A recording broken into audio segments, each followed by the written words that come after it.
너무 삶의 현재의 문제가 부딪히니까 잠깐 신앙을 좀 접어두고 좀 돈을 우선 먼저 벌어야겠다.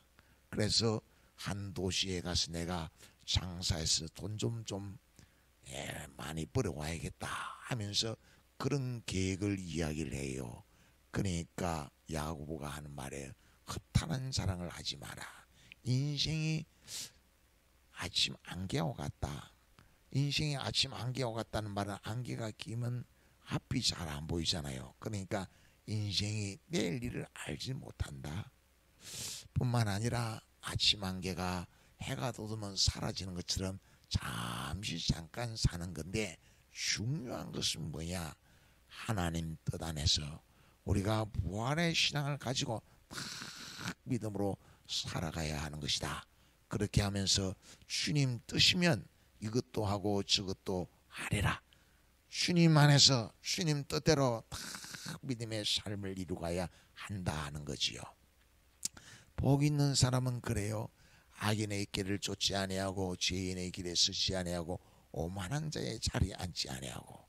그 악인과 죄인과 오만한 자는 하나님과 하나님의 말씀 밖에 있는 사람들이에요.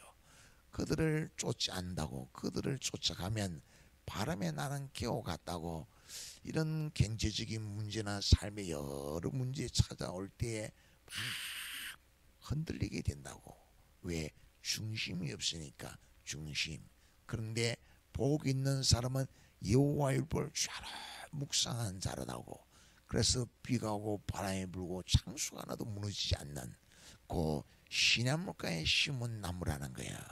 그 생각과 마음, 그 뿌리가 딱 말씀에 딱 뿌리를 받고 있기 때문에 부활요 생명 되시는 예수님께 뿌리를 내리고 있기 때문에 어떤 시련이 찾아와도 흔들리지 아니하고 주님 주인 되는, 주님 뜻대로 주님을 따르는, 주님 안에 거하는 믿음의 삶을 이루게 된다라고 말하며, 너희는 부활의 주님을 만난 믿음의 사람들이니까 주님의 뜻대로 이것도 저것도 할 계획들을 세우는 그런 믿음의 백성이 되어야 된다는 거야.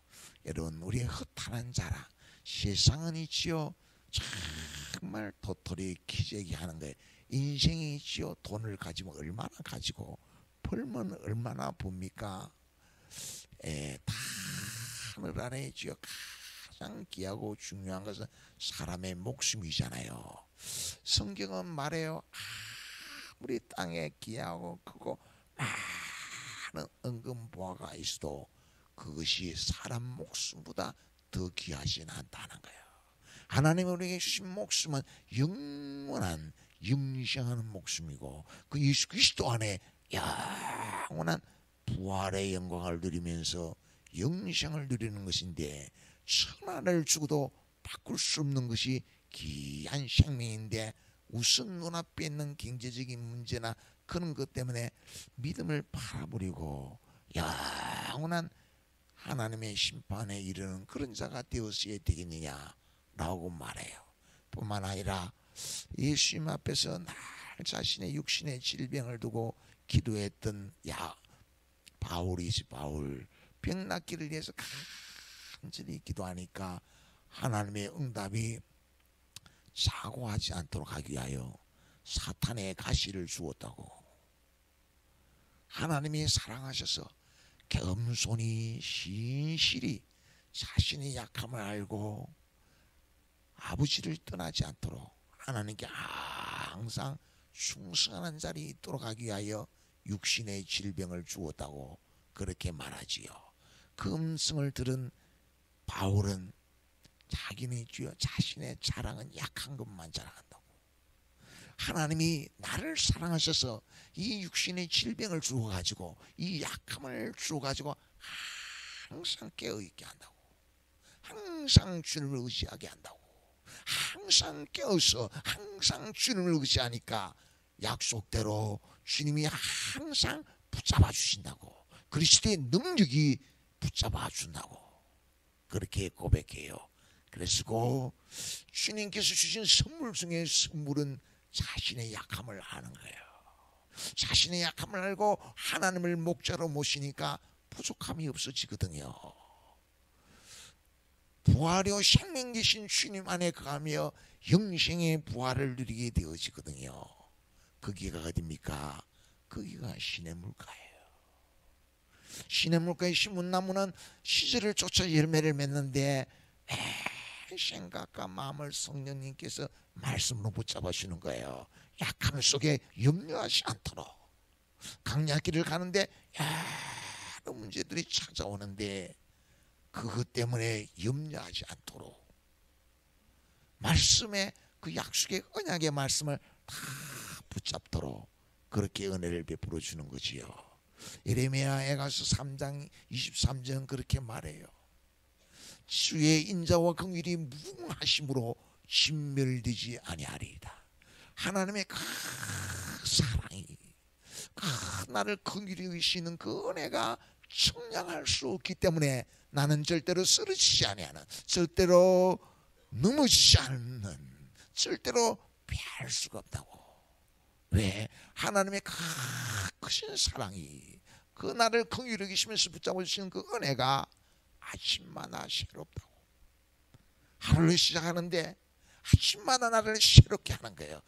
아침마다 하루를 시작하면서 하나님의 말씀을 묵상하니까 하나님의 말씀을 붙잡고 하루의 삶을 시작하는 거예요.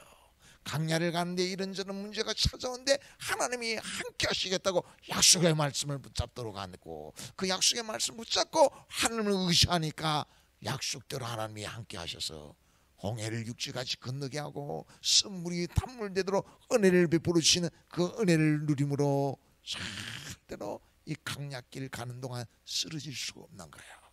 함께 하시며 은혜를 누리는 거예요. 따라서 우리 속에는 힘이 되고 소망이 되시는 주님이 있는 거예요. 베드로전서 3장 15절 읽어보겠습니다. 시작. 너희 마음에 그리스도를 주로 삼아 거룩하게 하고 너희 속에 있는 소망에 관한 이유를 묻는 자에게는 대답할 것을 항상 준비하되 온유와 두려움으로 하되. 강야에 비바람이 불어오고 인생 살아가는 날 동안 정말 고단한 인생이지요. 쉼없이 계속되는 문제들이 찾아오지요. 그런데 그 가운데 우리에게는 주여 하나님의 약속이, 하나님의 인자하심과 긍휼하심이 부활하여 생명 되신 주님을 믿게 하는데 성령이 오셔서 세상 끝날까지 항상 함께 한다는 거예요. 함께 한다는 거. 그 약속이 있어요. 그래서 우리는 예수님을 항상 의지하는 거예요. 힘으로 삼는 거예요. 경제적인 아무리 시련이 찾아와도 바울은 그것을 경험하고 하는 말이에요. 일체의 비결을 배웠다. 내게 능력 주신 자 안에서 모든 것을 할 수 있다. 언제 빈부와 귀천에도. 경제적으로 힘듭니까? 고단한 문제들이 많습니까? 피곤하게 하는 문제들이 많습니까? 잠 못 이루는 고통들이 있습니까? 주님이 함께합니다. 주님이 언제 함께합니까? 기도하고 주님을 진실히 의지할 때 성령께서 생각과 마음을 붙잡아 주시면서 주님이 능력임을 믿게 합니다. 특히 약함을 가지고 간절히 깨어서 의지하면 그리스도의 능력이 임하셔서 생각과 마음을 지켜줍니다.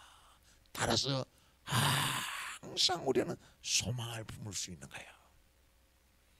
믿음으로 내게 능력 주신 자 안에서 모든 것을 할 수 있다고 낭망하지 않습니다. 절망하지 않습니다. 부정적으로 말하지 않습니다. 하나님의 은혜가 우리를 굳시게 붙잡아 주시는 은혜로 주님을 의지합니다. 깨어서 믿음 생활합니다. 그것이 우리가 날마다 우리를 새롭게 하는 은혜입니다. 그 은혜의 힘이 있어야 독수리 날개치며 올라간 같은 믿음의 삶을 이루어요. 절망을 이깁니다. 낙심을 이깁니다. 소망을 누립니다. 승리합니다. 영원히 승리합니다. 우리의 주인 되시는 예수님이 그렇게 우리를 이끌어가는 거예요. 그래서 여호와는 나의 목자시니 내게 부족함이 없으리라고. 선한 목자 되시는 예수님이 내 영혼을 푸른 초장으로, 내 영혼을 맑은 시냇물가로 아침마다 새롭게 하십니다. 날마다 새롭게 해줍니다. 인자와 긍휼이 무궁하신 하나님이 측량할 수 없는 은혜로 그것을 우리는 감사하며 그 안에 가는 거야.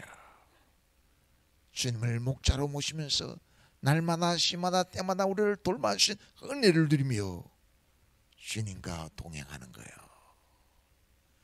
그렇게 우리가 이 강약 같은 세상 언제 오라 하면 갈지 모르지만은 아침 안개 같은 인생을 살지만은 주님 안에서 부족함이 없다고, 주님의 은혜의 힘으로 찬송하며 감사하며 산다고 시냇물가에 심기운 나무, 푸른 초장과 맑은 시냇물가로 인도하시는 선한 목자 안에 있는 삶을 우리가 이루어가야 할 줄 믿으시기를 축원합니다.